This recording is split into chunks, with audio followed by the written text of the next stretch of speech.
இந்தியாவின் மிகச்சிறந்த மாநிலமாக தமிழ்நாடு அனைத்து துறைகளிலும் மிகவும் விரைவான முன்னேற்றங்களைக் கண்டு முத்திரை பதித்து வருகிறது. அதற்கு மாண்புமிகு தமிழ்நாடு முதலமைச்சர் திரு மு.க. ஸ்டாலின் அவர்களின் சீரிய தலைமை அளப்பரிய பங்காற்றியுள்ளது குறிப்பிடத்தக்கது. மதுரை மாநகராட்சிக்கு தினந்தோறும் 199 மில்லியன் லிட்டர் குடிநீர் வழங்கப்பட்டு வருகிறது.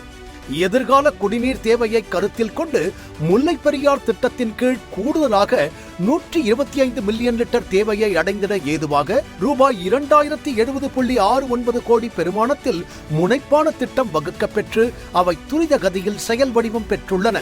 இத்திட்ட பணியில் லோயர் கேம்ப் பகுதியில் தடுப்பணையுடன் கூடிய தலைமை குடிநீரேற்று நிலையம் அமைக்கப்பட்டு இங்கிருந்து பண்ணைப்பட்டி வரை 93 கிலோமீட்டர் நீளத்திற்கு குழாய்கள் பதிக்கப்பட்டு 125 மில்லியன் லிட்டர் கொள்ளளவு உள்ள குடிநீர் சுத்திகரிப்பு நிலையம் அமைக்கப்பட்டு உள்ளது.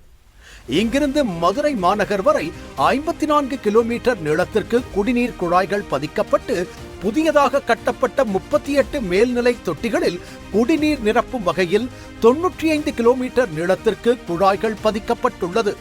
ஏற்கனவே உள்ள மேல்நிலை தொட்டிகள் மற்றும் புதிதாக அமைக்கப்பட்டுள்ள மேல்நிலை தொட்டிகள் மூலம் 2,32,712 குடியிருப்புகளுக்கு குடிநீர் இணைப்புகள் வழங்கப்பட்டு அனைத்து பணிகளும் முடிக்கப்பட்டுள்ளது.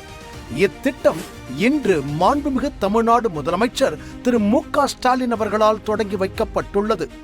இத்திட்டத்தினை தொடங்கி வைத்த மாண்புமிகு தமிழ்நாடு முதலமைச்சர் அவர்களுக்கு நகராட்சி நிர்வாகம் மற்றும் குடிநீர் வழங்கல் துறை தனது நெஞ்சார்ந்த நன்றியை தெரிவித்துக் கொள்கிறது.